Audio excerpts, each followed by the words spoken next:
Hello everybody, good morning and welcome to the United Stand. This is your latest Manchester United news. It's Friday, I hope you're all doing well. We've got a Frankie de Jong boost and it's a significant one. It's funny how you can mention Frankie de Jong as being the key signing for Man United in the summer yesterday morning. You then get stories that Ten Hag really wants him and he's interested in United. And then you get this huge breaking story coming from La Liga president basically saying that Barcelona are financially screwed this summer and no amount of levers on a pinball machine are going to help them this time. We'll get into that. We'll also talk about what the latest is around the sale of Manchester United and what the Glazers are holding out for, as well as quite a big update on the Mason Greenwood situation. There's a plan in place to bring him back to Manchester United. There's also a plan in place to move him out of Manchester United. We'll talk about what that's all about in a few minutes' time. Obviously a very sensitive subject and one where I think Manchester United are also almost contradicting themselves in what they're trying to achieve. But we'll talk about that in a bit. It's a very difficult situation and path to steer, but I think there is a contradiction there, and I think many of you will probably agree. But look, let's fly straight into this story. I'm sure many of you have seen it this morning. Frankie de Jong to Manchester United has taken on a huge transfer boost based upon the fact that Barcelona Football Club could well be in a situation where they cannot sign more players. Barcelona are banned from entering the transfer market this summer, says La Liga chief Javier Tebas, who reveals they must raise £178 million just to comply with the rules. So this is a direct quote from him, and he's saying this: as of today, Barcelona don't have any room in its budget to spend in the upcoming transfer window. This was said at a Financial Times Business of Football Summit in London yesterday by Javier Tebas, who is the chief of La Liga. He says Barcelona have been involved in questionable behaviour which has had an impact on La Liga, and we are acting accordingly. We have ruled that they can no longer sign more players. They sold off £620 million in TV rights and tried to find different ways to solve the situation, but they won't be able to do that next season. We've got strict economic controls, and at the end of each window, we tell all the clubs in La Liga what they can spend. In the case of Barcelona, they have to drop from spending on wages and transfers from £532 million to its budget of minus £177 million. They have to reduce their investment in players, and we have encouraged them to sell players because for every amount they raise in sales, they can spend 40% of that. So if they sell a player for £100 million, they can only spend £40 million. The good news for Barcelona is that there are several players in the squad who are interested to other sides. That's massive. That's a massive update. It's not dissimilar to the situation they were in last season, if we're absolutely honest. But I think La Liga are a bit pissed off with Barcelona. Barcelona are going to win the league. And, I know a few people who are, big fans of La Liga out in Spain. And effectively, we look at it. I mean, I don't look at La Liga.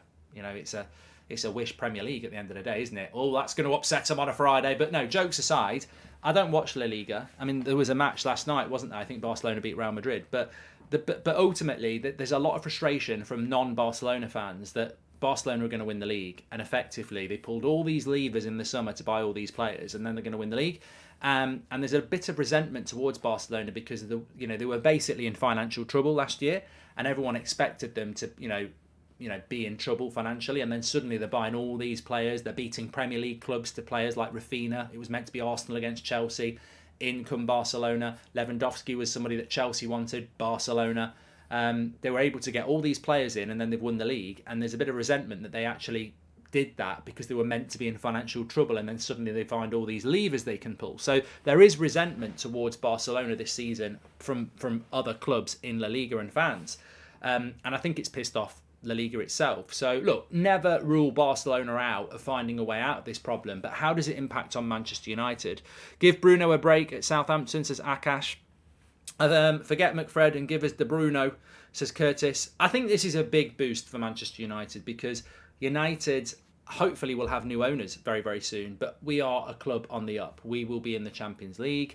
We've got a very, very good base of a team to grow next season. If we get top four and we win a couple of trophies, then next year you want to challenge for the title and go deep in the Champions League. That's progression, that's obsession, that's what Ten Hag will want to do. How do you do that? You bring players in that can take you to the next level. How do you get those players? You show them that you want to go to the next level. How can you show Frankie de Jong anymore? We wanted him last summer.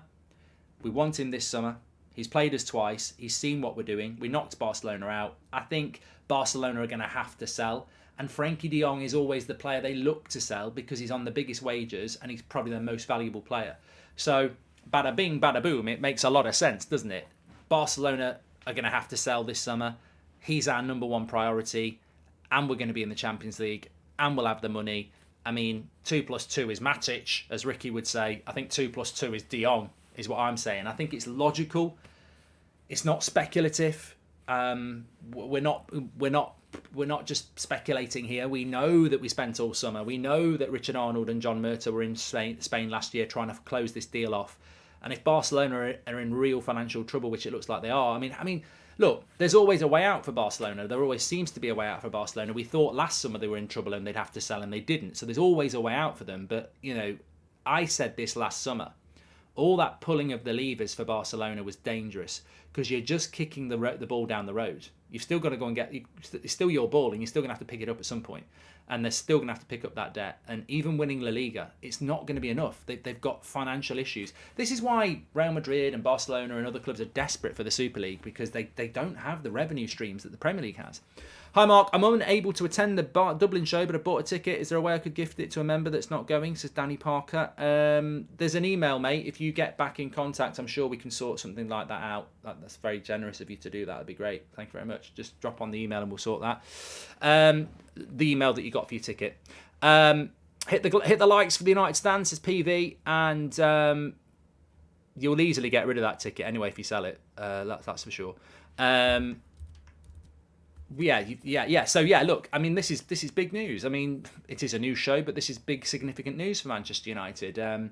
You can't get more, and I think sometimes we operate in the world of this journalist says this rumour says this. You can't get more concrete than the La Liga's president saying Barcelona can't spend any money unless they sell £177 million worth of players.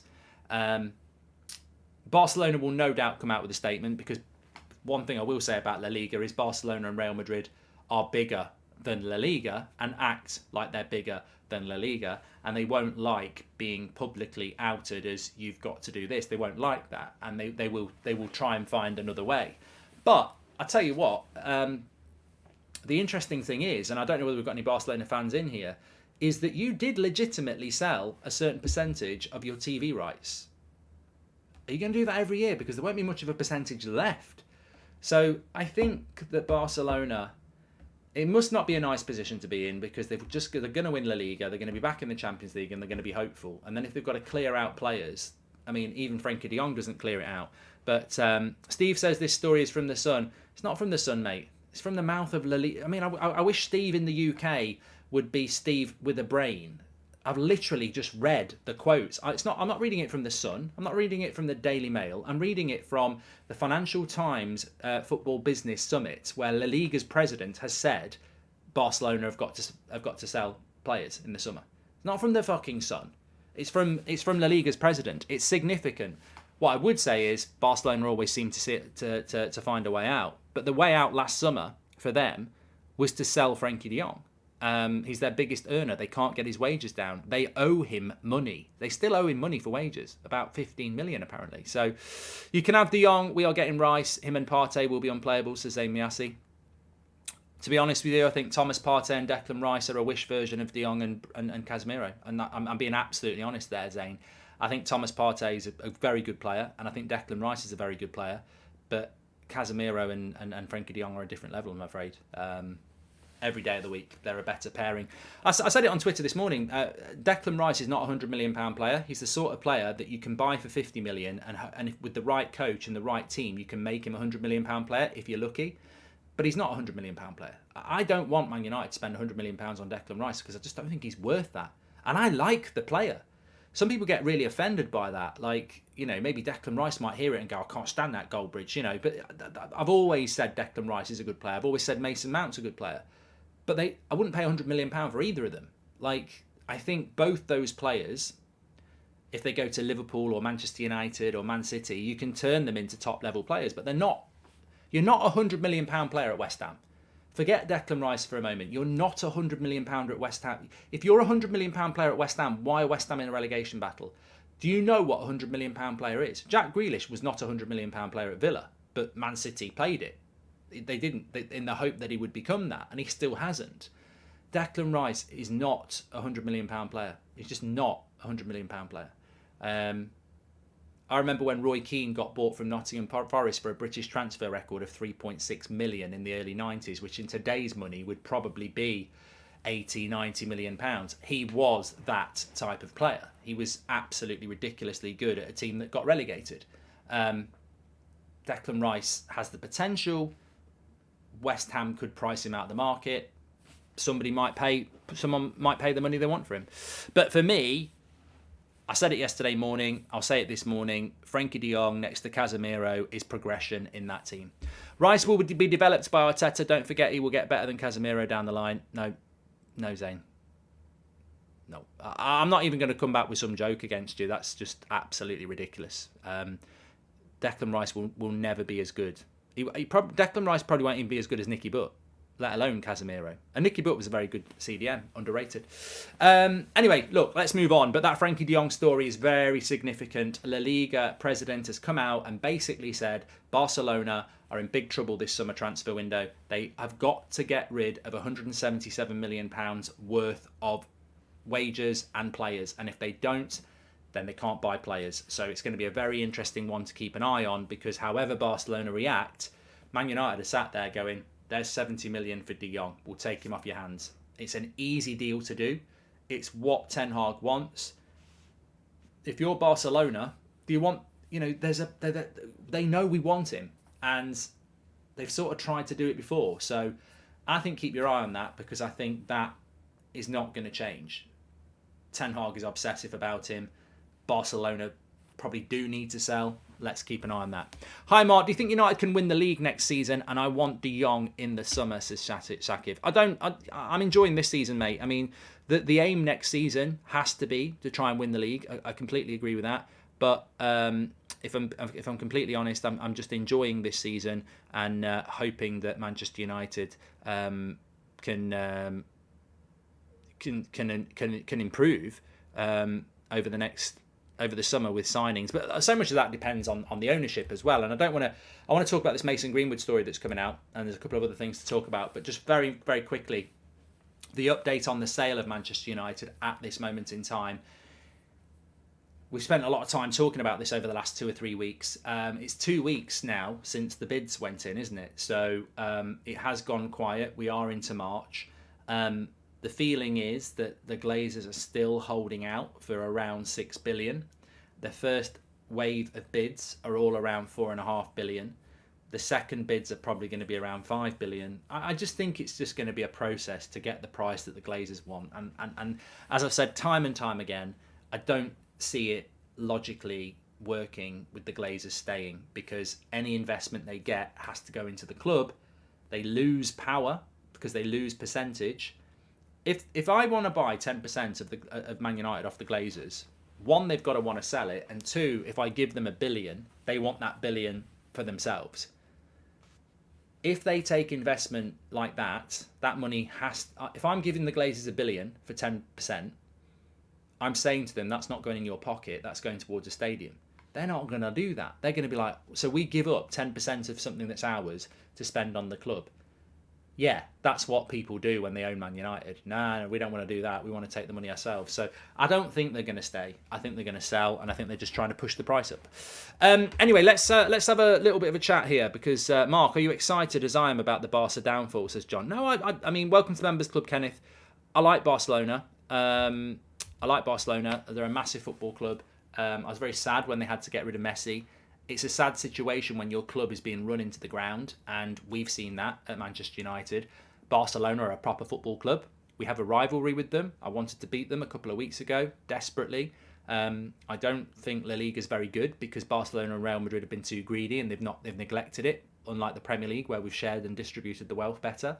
But I don't take any pleasure in seeing a club like Barcelona struggle. I always feel sad for the fans in this situation, because we know what it's like. You love this football club, and we're powerless to stop the mistakes that have held us back for 17 years. And I think it must be very frustrating for Barcelona fans who knew they were in trouble last summer. They find all these levers to buy players. They trust in that, and then a year later, it might be worse than last summer, even though you've won the league and you think you're progressing. No Jumper says, why would Barca sell De Jong if they can't buy any players to replace him? They need to raise £170 million to buy any players. Selling doesn't make sense. Well, look, exactly. But that's not a problem that's going to go away either. It's not like what you're saying is, you know, you get a phone call from your bank manager saying, you can't afford your mortgage, you need to sell your house. And you go, so I need to sell my house so I can pay my mortgage? Yeah. Well, I just won't sell it then. That's not an option. You owe money on your house. You can't just stay there. You've got to sell it. So it just depends about how this works. You might be right. Maybe Barcelona can just say, well, we don't want to buy anyone, we'll keep everyone. But they've still got the problem. There's still an imbalance on what they're spending against what they're earning, and that's going to piss La Liga off. I think they've got to sell, is my interpretation of it. I don't think they've got a choice in the matter. But let's see what happens. Anyway, let's have a little bit of an update on the Mason Greenwood situation. This is coming in from The Athletic, and this is where we are at with it. So fasten your seatbelts and respect the fact that some people have different opinions to you. But we're a news show, so we'll bring it in. There has been some talk this week about Mason Greenwood potentially going on a loan. This is the update from The Athletic. A month after launching the investigation, the option of reintroducing Mason Greenwood to the club's first-team squad as part of the possible phased return to football does remain firmly under consideration. So Manchester United are still considering reintegrating Mason Greenwood back into the first team. But club sources insist no decision has yet been taken, and it is one of several options, including a complete parting of the ways that remains a possibility. So he could just be removed from the club completely. Under the scenario that Mason Greenwood stays, Manchester United would be likely to follow a phased process, taking into account the sentiment of fan groups, taking into account of sponsors and the women's team at different stages.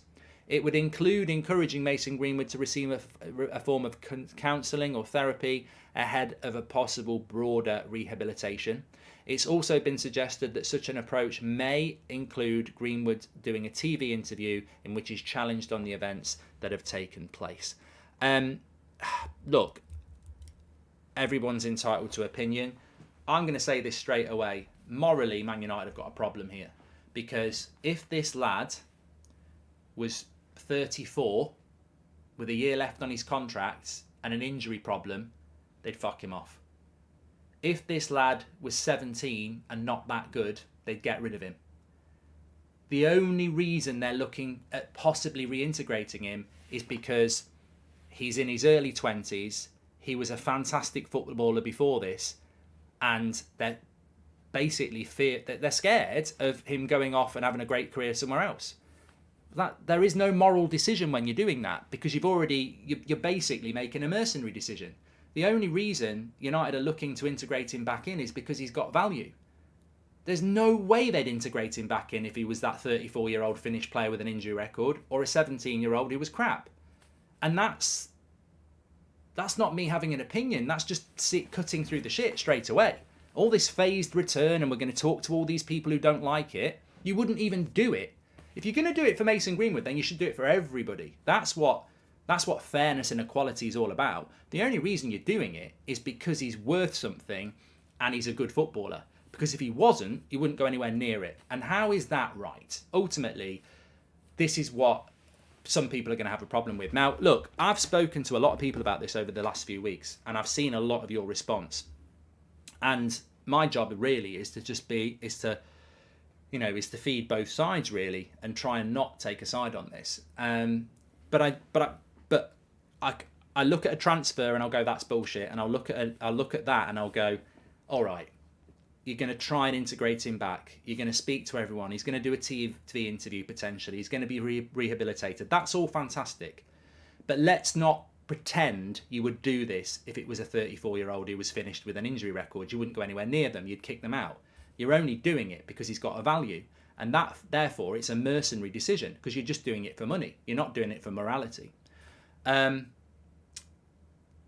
TV interview just makes me think Oprah Winfrey. It's like, let's give him a script to sit on TV and give all the right answers. I don't want to see him doing a TV interview. There's no sincerity in a TV interview. We've seen Ronaldo doing a TV interview. We've seen Harry and Meghan doing TV interviews. They're scripted. I don't want to see him doing a TV interview. I don't want to see that.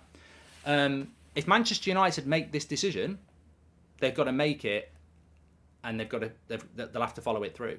There'll be people in this chat who want to see Mason Greenwood back.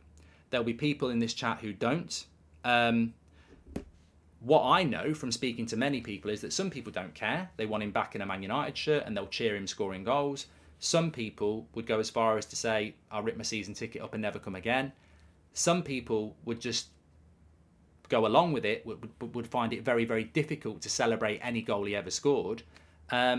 Basically, you're going to isolate certain sections of your fan base to bring back one player. And that's the decision for Man United. I'm not pushing either way on this. For me, it's, the United stands a community, and that's the whole point. Everybody has different opinions. But as I say, there's two things that jump out here. One, there seems to be a lot of effort going in for a certain type of player that they wouldn't do for somebody else because he's worth something. And two, if you do it, you are going to isolate certain sections of your fan base, whether it's older fans, female fans, male fans, young fans. You are going to isolate some certain percentages of every section of your fan base is going to be against this, and you're going to do it because a player's worth something.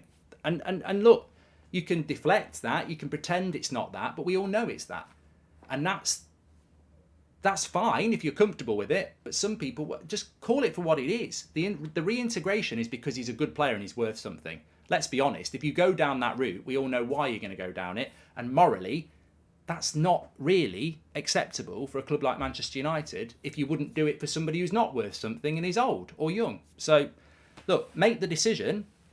Someone says do a poll. I don't even know what I think about it, so I'm not asking people to do a poll. But ultimately, I think that's the message I'm trying to get across.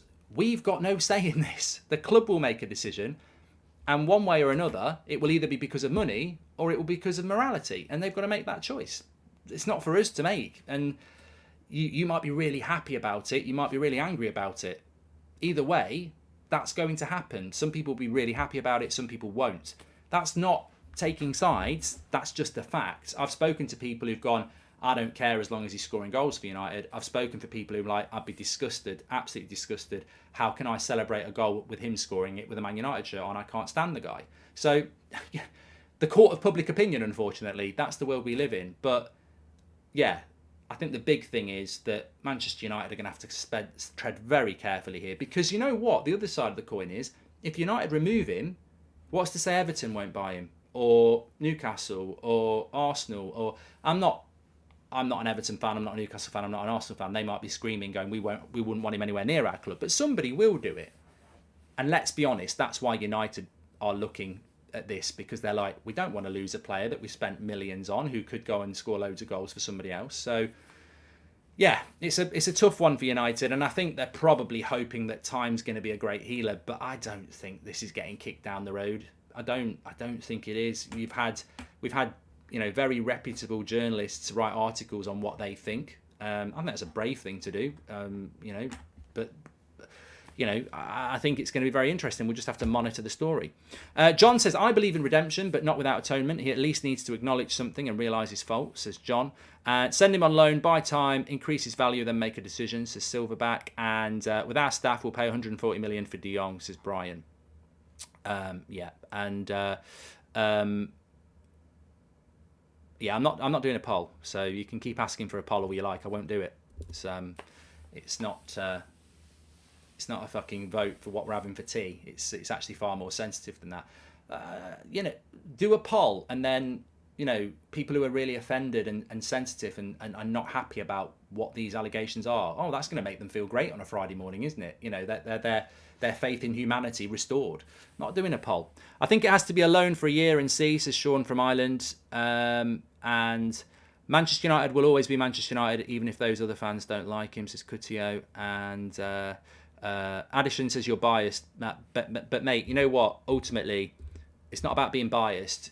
You're just not very intelligent, because I haven't said either way which way I would go. In fact, I very much purposely am not saying which way I would go, because ultimately I don't have a decision on this. So me saying one way or another is actually wasted energy. Why should I boost my blood pressure on something that I'm not going to make a decision on? All I'm saying is I'm not going to fall into the trap. I mean, the article says that the decision will be made by Richard Arnold and Joel Glazer. I mean, aren't they meant to be selling the fucking club? I mean, what's going on with Manchester United at the moment is massively confusing anyway. Whether it's buying Frankie de Jong in the summer, what our transfer budget's going to be, when the Glazers are going to go, what happens with Mason Greenwood. You've got people making big decisions on things that aren't meant to even be here in the next 2 months. So it's all a really, really weird situation. But all I'm saying is that when I read about TV interviews, reintegration, chats with different supporters groups, all I can think is, cynically, is would they be doing this if it was a 34-year-old player who wasn't very good anymore with 1 year left on the contract and a massive injury problem? They'd just get rid of him. And nobody can tell me I'm wrong on that. And that's not me saying we should get rid of Mason Greenwood or we should keep him. All I'm saying is there's a very clear motivation here. They wouldn't put this effort in for somebody who wasn't worth anything and was basically finished. And they wouldn't do it for a 17, 18-year-old in the youth setup who's never going to make it in the first team. But the reason they're doing this is the reason we all know what football's about. It's about money. There's a value on Mason Greenwood for Manchester United.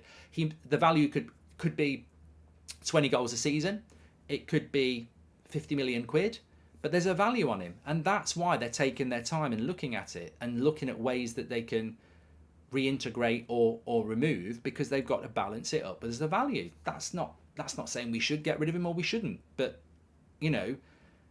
morally, I don't think Man United can pull the moral card out and go, oh, we're looking at everything here, we're looking at everybody here. You wouldn't do that. You wouldn't do that if there wasn't a financial value on him. That's all I'm calling out. I'm not saying it's right or it's wrong. I'm just saying I don't read any of that thing in the Athletic and go, oh, yeah, I sympathise with that. I just look at it and go, you're only doing this because the player's a good footballer and there's a value there. And ultimately, look who's making the decision, the Glazers apparently. So, whatever you think about the player, the people making the decision are just mercenary, greedy people who own our football club.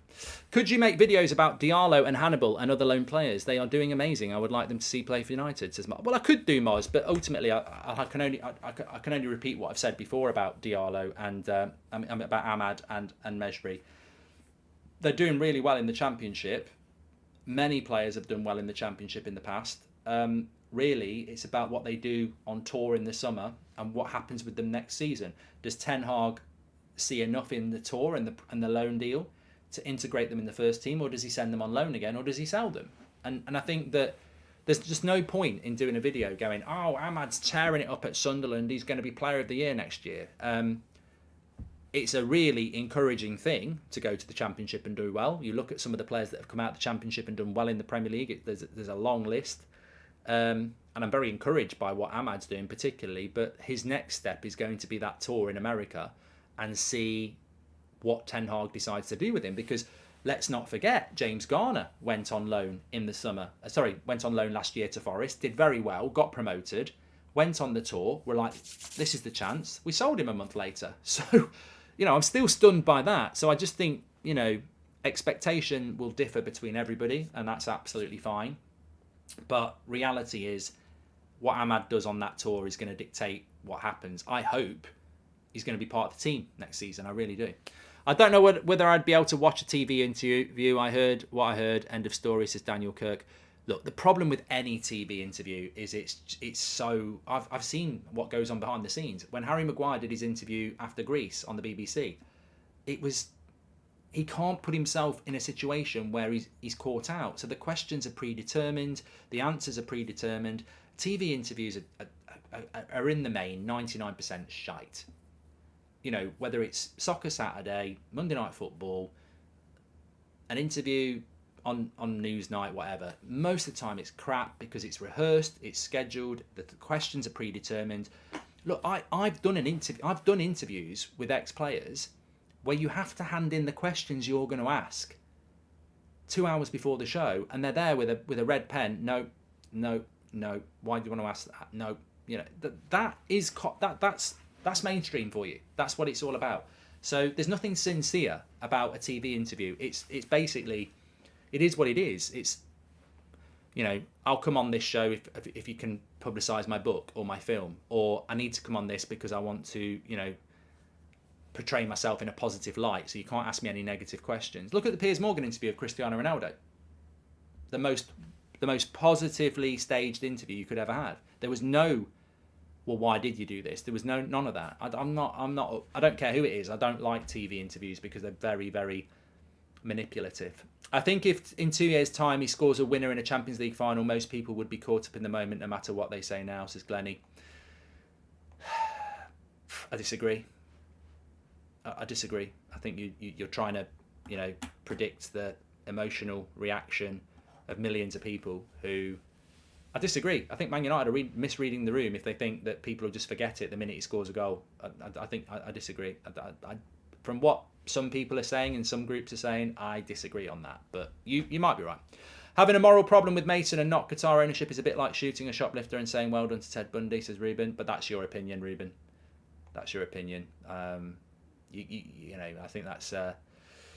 some people might think it's fair, some people think it's ridiculous. So basically you're saying that Qatar's like Mason Greenwood. If you want Qatar, you should want Mason Greenwood back. Yeah, okay. I'm sure that's going to go down well, but, it's all about opinion. Olivia, welcome to the Members Club. Hello there from Kuala Lumpur. Been watching you since Ronaldo moved in and now officially a United Stand family. Keep it up, Mark, says Sir John. Thank you very much, mate. I can't believe how much we've got through on this show in only half an hour. Loads of time left. We've spoken about Frankie de Jong. We've spoken about the Mason Greenwood thing. We've spoken about the Glazers, what's happening there. There was something else I wanted to talk about as well. There's a few things I wanted to talk about. That was it. Bild, which is a German, I know you said a German empire. We don't want to go down that road. A German outlet, and they are basically saying that Sabitzer has already decided that he wants to permanently stay at Manchester United. I mean, how good is Manchester United at the moment if Sabitzer's only been here, a month? And he's already decided this is where he wants to be. And he's not even starting games. So, I mean, look, this is, whether you're thinking about Frankie de Jong, whether you think about Osimhen, Harry Kane, whatever, you cannot underestimate the power of the Ten Hag Man United and how it is growing. Like, people want to come and play for Manchester United. And Sabitzer clearly likes what he sees. We've heard this 2 or 3 times now, and that's a good outlet build because it's based in Germany, and obviously Christian Volk, I think, works for Bild. I still think he does work for Bild, and he's very close to Bayern Munich, which is where Sabitzer obviously plays, or he's on loan from. I think it's an open goal with Weghorst and Sabitzer. I mean, different players, different ceilings, different positions, different values. I think Sabitzer could be a first-team player in a United side that wins a title. I don't think Weghorst would be a first-team player. I think he'd be a bench player. But they're both open goals for United, and that can only be a positive. Like, if you bring players in on loan and they're coming from good teams like Sabitzer, you almost feel like sometimes they might come to Manchester United just to play some football and then go. They really want to go back to Bayern. That doesn't seem to be the case. So they're both open goals for United if we want. But of course, this is what Manchester United should be. We should be in a position where just because they want to come, we're not Ollie anymore. It's not like, oh yeah, Karaki, sign them up. They love it. They love our training. They love our little loops and first bleep tests. They're loving it, Karaki. We could actually say, yeah, I'm glad you enjoyed it. Off you go. So we've got to be careful. Brian doesn't want Mason Greenwood back because there's no repercussions. And Neil says, since Barcelona is in trouble, who else should we target from them, in your opinion, Mark? By the way, thanks for the awesome channel from South Africa, says Neil. Look, it's a good question. It won't happen. But if you could take one more player from Barcelona other than Frankie... So we get Frankie de Jong and they say, you can have another one. For me, I can't even pronounce his name. It would be Araujo, however you pronounce it. We need a right-footed centre-back who can play a high line. I think if you brought Araujo in, he'd probably push Varane every bloody week to take his place, which I'd love. I love Varane. I don't want him out of the team for another 2 or 3 years, but imagine if you brought that lad in from Barcelona. He would be... I think Varane's game would go up a level because of how good that player is, so I would like him. Some people would say Lewandowski. There's no future in that, though, is there? Ousmane Dembele is very, very good. Obviously, Gavi, Pedri, I like the left back as well, but for me, we need a right-sided centre back, so that's where I would go. I don't understand how people can't accept the case was dropped, and as you said, there's no morality in football. Look at Giggs and Marcus Alonso, says Caleb. Thank you very much. People getting opinionated this morning, which is absolutely fine. Let's just try and be respectful about it.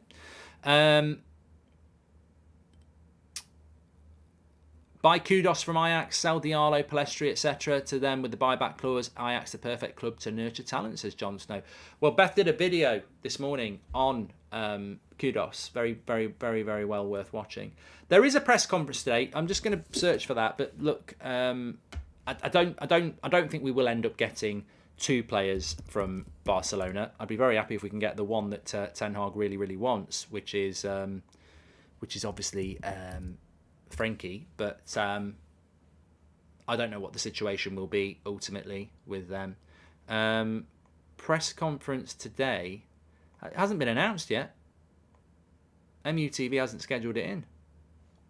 I would imagine they're waiting on Ten Hag. Normally it's 12:30, but and it's normally been announced by now, but yeah. It's not yet. I'd go with 12:30 and then assume it's going to be then, but it won't be a pre-recorded press. I tell you what, Wayne. You might Wayne Fairclough, to be fair, might have hit the nail on the head. We might have pre-recorded it after Wednesday night in the Cup. I'd be disappointed because this happened with Arsenal, and you should not be pre-recording a press conference for the Liverpool game really on Wednesday night, because there's so much that could have changed. I think the press will be very disappointed if they don't get a live press conference for their Liverpool game, but you never know. You know, we can't moan about it. He's producing miracles. Give me a Dutch tiki-taka magician for 70 million rather than a Mark Noble respawn in Rice for 100, says Nick B. Hi Mark, say Nunez is still missing chances in 2 or 3 years. What do you say about Nunez then, says the Allard? Well, he's a flop, but I don't think he will be.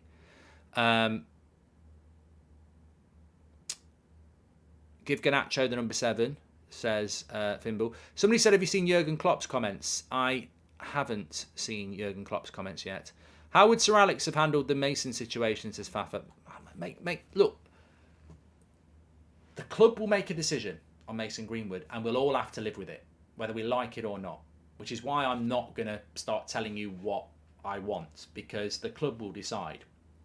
All I'm saying is that I don't think Sir Alex Ferguson or Eric Ten Hag or the Glazers or anybody would have a definitive answer for you that I could give right now, because I'd be putting words in their mouth. But all I'm saying is, all this effort to reintegrate him is only being made because of his value in his age. It wouldn't happen if it was that 34-year-old at the end of the career or an 18-year-old who wasn't that good. That's all I'm saying. In a way, it's nothing to do with Mason Greenwood. It's Man United. They're going to make a decision because he's valuable and he's a good player. And whether that's right or wrong, and I'm not saying it's right or wrong, all I'm saying is it makes you feel a little bit manipulated because you're only integrating because he's good at football. It's got nothing to do with anything else. The only reason you want to integrate him is because he's good at football, which shows us what football is. But we already know football is mercenary. It is about money. That's what it is. If we sell to Qatar, it's about the money. Football is about money. I said this a few weeks ago about the Qatar bid. People are going on about morality. There is no morals in football, and I'm repeating it again, just to prove the point. There are no morals in football. They do stuff with certain charities and, the big messages and, but underneath it, scratch the surface, there's no morals in football. It all comes down to the same thing. Money, the value of something. That's all it comes down to. Whether that's sad or whether that's just the way the world, it is what it is. 100 million in summer for De Jong and Sabitzer, says Ray. I think Sabitzer, you'd get him for about 25 million quid, if I'm completely honest. Jamie Jackson's given us an update on the sale of the club, says Abdul. Let's have a quick look at what he's said. I'll be honest, there's certain people that I do agree with on the sale of the club, and there's certain people I don't know how close they are in it. So this is from Jamie Jackson. It's understood that if no agreement is reached to buy Man United before the end of the season, this might put a deal in jeopardy. The new owner would ideally want to be in place to have a transfer policy for the summer transfer window. Sheikh Jazim bin Hamad Al Thani and Sir Jim Radcliffe are expected to hold first meetings with Manchester United over the next fortnight regarding their respective bids to buy the club. Yeah, I mean, that's a bit of an update, and it's a very logical update, to be fair. Whoever's going to buy Manchester United will want to have that summer transfer window. Otherwise, you're wasting next season, and you're losing a year, and you're losing opportunities. So I would agree with that. That can only be a good thing for us, the fans. And those meetings will be taking place. I'm not concerned about the sale of the club at the moment. I do think that they'll sell, and I do think that it has to happen before the summer because they'll want a summer transfer window. So I think, in short, I think it's going to happen. I just don't know when it's going to happen. And as I said yesterday, if you use Qatar as the symbol of selling the club, because it could be Sir Jim, it could be somebody else, but let's just say that. Bog Trotter says, you missed my £5 super chat, Pratt. Yeah, mate, you've been watching the channel for quite a while, and I've always said I try and read them all out, but I'm actually chatting about topics, and if they slip through, they slip through, so apologies for that. But you know what? Going back to what I was saying there, I think the power in this is actually with the buyer. The Glazers have to sell, in my opinion, and they will sell, in my opinion. And they know to get a decent price, they've got to do it before the summer. I think it will happen before the summer. I think the Glazers will get a good price, and I think the owners who buy us will get United before the summer. I think there's a little bit of panic and a little bit of frustration because it's taking a while, but you know, it is the 3rd of March. There's 4 weeks until the start of April. I think the next 4 weeks will be absolutely on it. Let me just hide Mustafa from the chat. If you don't listen, mate, chat shit, get blocked. Happy Saturday, Mark, says Brandon. He's living in the future. We've got Michael J. Fox. The press conference is at 12:30, says Nichelle. Thank you very much for that. And drive the share price down, and those initial bids look like gold dust, says Chunky. Well, the share price boom will come back as soon as people get real positivity that we're going to be sold. But what's happened at the moment is quite good in relation to the sale. When all that stuff came out about Sir Jim Radcliffe and Qatar and other bids, the share price shot up because people were like, oh God, United are going to finally be good again. And then the Glazers sort of pulled the share price down by going, we might stay. It's actually all pretty normal. I don't think that share price is going to shoot up again until we really get definitive United is going to be sold properly, which I think will come. Milan says we should buy Bella Kotchup and Ndika for £30 million. The interesting thing about Bella Kotchup and Ndika is, I know Ndika's left-footed, and I'm sure people in the chat can confirm this. I'm pretty sure that Bella Kotchup is left-footed as well. Do Man United need a left-footed centre-back when you've got Martinez and Luke Shaw who can cover there? I think we need a right-footed centre-back because we've got Rafael Varane's the only right-footed centre-back we've got. I don't mind Lindelof as a backup, but I think the drop-off's quite big. And obviously you've got Harry Maguire and Eric Bailly. Eric Bailly needs to go. Maguire needs to go. And I think Lindelof might ask to go. So we need a right-footed centre-back. In fact, we probably need two. I do like Bella Kotchup and I do like Ndika, but they're both left-footed centre-backs. And I think it's very clear that Erik ten Hag wants balance, and balance is right and left. You're not going to see Martinez play with Bella Kotchup or Ndika in a back two because they're both left-footed, I think. Do you have any advice for my brother who's grounded at the moment because he's been answering back? His name is Osh. Also super excited for the tour in Manchester, says Ryan. Yes, Ryan, I've got some advice for your brother who keeps answering back and is now grounded. Shut up, you prat, and don't cheat your elders. There you go. What I used to do? I used to go upstairs, take a deep breath, close my door, and basically get in my cupboard, which was well insulated with big coats, go right into the corner of it and just shout everything I wanted to say to their face, and they couldn't hear it. And I'd be there having an argument with my coat, going, I hate you, I bloody hate you and your rubbish crap hair and your rubbish dinners, you bloody lazy stupid cow. And no one would be able to hear it. And I'd vent. And sometimes I'd grab the coat in a headlock and start going like that. How do you like that, eh? How do you like that? But they'd never know. They'd think I'd just gone to my room and been good. And actually, I was just venting in the cupboard and they couldn't hear it. It's a much better way. And then you don't get grounded. You get all your temper out. You come back downstairs. You're calm, and they go, "You've done well. Have a Mars bar." Simple as that. Eric Lee says Violence Bridge. I don't think. Look, give it another year, and we probably will have rights for coats that get squashed. But at the moment, you can grab your coat, put it in a headlock, and rub it if you want. There's no rights for coats yet, but I'm sure there will be.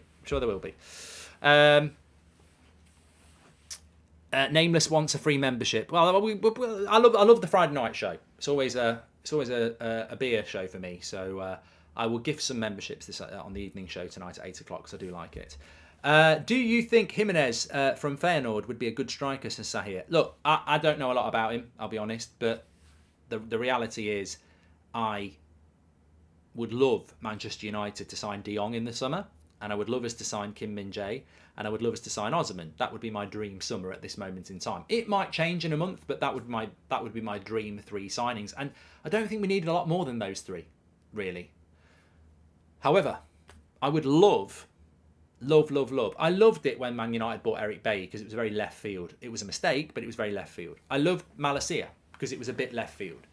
I think Erik ten Hag is a better manager than buying Kim Min-jae, De Jong and Osman or Kane. They're very obvious signings. They're very predictable. I think Erik ten Hag is the sort of manager that could buy a striker from Feyenoord or from South America and turn them into a top player. And that's something that we might not see it this summer, but we will see it.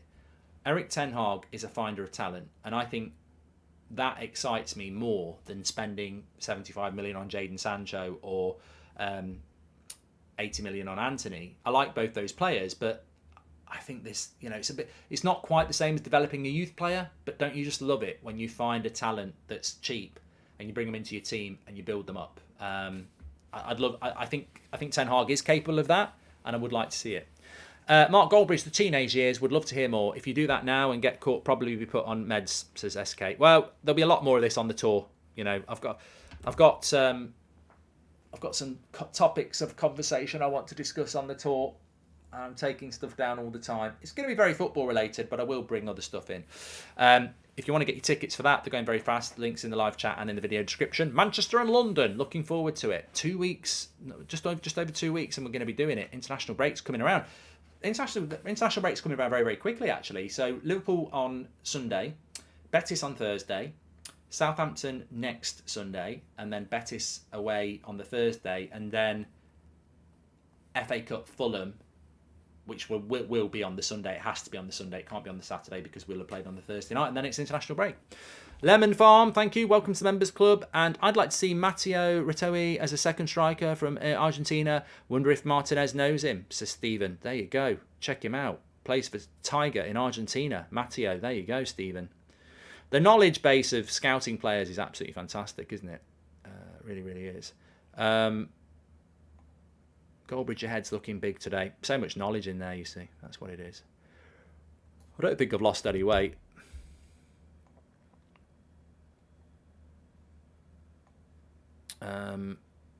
Where are we? I've lost my chat now. Let me get back. Make sure you smash a like on the video and subscribe. That's always a good filler. That's what happens when you start looking what any breaking news is. So apparently Man United's press conference with Ten Hag is at 12:30. So we will be live with you at about 12:45 for that, as per usual, straight after. And then I think we've got a 4 o'clock show today as well in the studio. I don't know who's going to be on, but I always like those 4 o'clock shows. Do you want, and I'll be on at 8 o'clock, do you think it's possible that Sir Jim and Qatari bids could combine? Mark, you know what? I think you raised an interesting question, but the answer is no. I don't think that would happen. I think they're 2 significant bids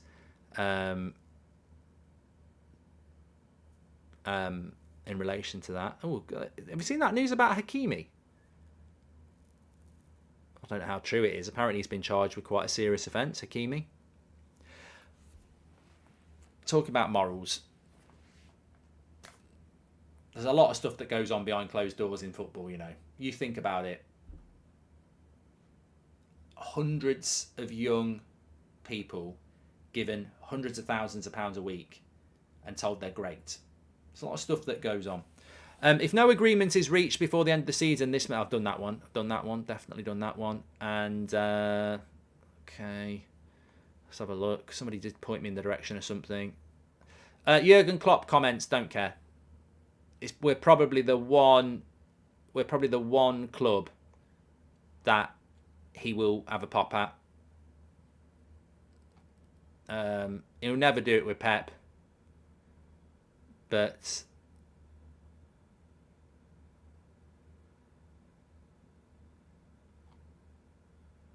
there probably will be a bit of mind games. I've got a few quotes from him, actually. Let me just read them here. Klopp. Where are you? I know he said they've got a bit of an advantage because of... he said quite a lot, actually. Always when we face Man United, it's massive. They played a better season than us, but it's not relevant for the game.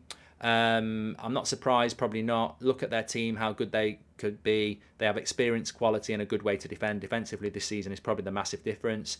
When my players perform well, I know it's not all about me, so I'm pretty sure Ten Hag thinks the same. Rashford's in form of his life, but they have to players, and I would like to let them know that this is different. Yeah, United's doing well, great. I didn't miss them being good. You see them and think from time to time how good they are, and it's completely fine. They deserve to be where they are. I cannot imagine how annoying it is when we were there. Klopp is doing this, Klopp is doing that. It's completely fine. They are where they are. They deserve it. I couldn't be less interested in what they're doing. I respect it. Yeah, tell me you're not rattled by Man United without telling me you're not rattled by Man United. I mean, there's a little bit too much of I'm not bothered. Do I look bothered? I'm not bothered. We did well. We were doing well. I bet they were bothered when we were doing well, but I'm not bothered when they're doing well. I'm not bothered. Does my face look bothered? We've been doing really well and they've been bothered. I'm not bothered about them doing well. Am I bothered? Do I look bothered? I'm not bothered. I'm calm. I'm not bothered. But when we were doing well, they were really bothered. And I'm not bothered about them doing well. I'm not bothered. Do I look bothered? I'm not bothered. I'm calm. I'm not bothered. They were bothered. I'm not bothered. Klopp, Jurgen, I've not even asked you a question about Man United. I know, I'm just saying I'm not bothered. He's bothered. He's bothered. But look, he is bothered. He knows it's a massive game. I don't think, as I said on the preview last night, check it out. I think it's the biggest game between Man United and Liverpool in quite a long time. And of course he's bothered. I mean, if I was a Liverpool fan, and thank God I'm not, I would want my manager to be bothered because it's Man United against Liverpool. You have to be bothered. I hated Liverpool doing well. In the 80s, I hated it. I hated it over the last few years. That's rivalry. There is nothing wrong with admitting you're bothered about Man United doing well. It has to be a motivator. That's what the whole bloody rivalry is. He's acting like we're bloody Norwich. We're Manchester United. Sunshine Gary Neville Croppy. You know, we're Manchester United. Of course he's bothered. There's nothing wrong with being bothered. That's who we are. Bella Kotchop as a right centre-sided centre-back, get FIFA 23 value. Well, I'd take him then. If he's right-footed, get Bella Kotchop. I always thought he was left-footed for some reason. If he's right-footed, go and get him. Liverpool will get him if we don't. But I reckon he's bothered, yeah. I said it 19 times. Well, let's do it for 20. Klopp's bothered 20 times. I hope. Oh, it's mass. I can't wait for that game. Can't wait for that game. I'm sort of trying to keep it down. But I can't wait. Let's cut it there. We're back at just after 12:30 for why is that doing that? I don't want to do that. We're back at just after 12:30 for Ten Hag's press conference. We've got a 4 o'clock show today, 8 o'clock tonight. Thanks everyone for watching. Really enjoyed the show. Don't forget, I've been wearing this beautiful jumper that you can get on the United Stand Shopify website. The link is in the video description for that, but we do ship worldwide. And also those tickets, if you want more cracking stories about Jaws being a love story and what I did in cupboards when I got angry. Got lots more of that and football chat on the United Stand tour. We've still got tickets for Manchester and London. It's going to be great. Get your tickets. I'll speak to you all in a little bit later. Thanks for watching.